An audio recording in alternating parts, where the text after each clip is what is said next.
दूसरे जानिब मियांवाली में तेज रफ्तार वैन बेकाबू होकर नहर में जा गिरी। गाड़ी में एक ही खानदान के 7 अफराद सवार थे। रेस्क्यू एहलकारों ने डूबने वाले 7 अफराद में से एक को बचा लिया, जबकि बाकी की तलाश का सिलसिला जारी है, जिनमें 3 खवातीन, 2 बच्चे और एक मर्द शामिल है। मियांवाली में तेज रफ्तार वैन बेकाबू होकर नहर में जा गिरी। गाड़ी में एक ही खानदान के 7 अफराद सवार थे, जबकि रेस्क्यू एहलकारों ने डूबने वाले 7 अफराद में से एक शख्स को जिंदा बचा लिया, जबकि बाकी की तलाश का अमल जारी है, जिनमें 3 खवातीन, 2 बच्चे और एक मर्द शामिल हैं।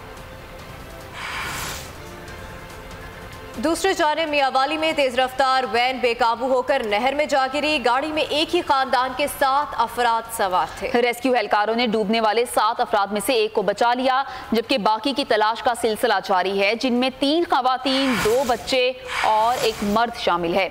मियांवाली में तेज रफ्तार वैन बेकाबू होकर नहर में जा गिरी। गाड़ी में एक ही खानदान के 7 अफराद सवार थे, जबकि रेस्क्यू एहलकारों ने डूबने वाले 7 अफराद में से एक शख्स को जिंदा बचा लिया, जबकि बाकी की तलाश का अमल जारी है, जिनमें 3 खवातीन, 2 बच्चे और एक मर्द शामिल हैं।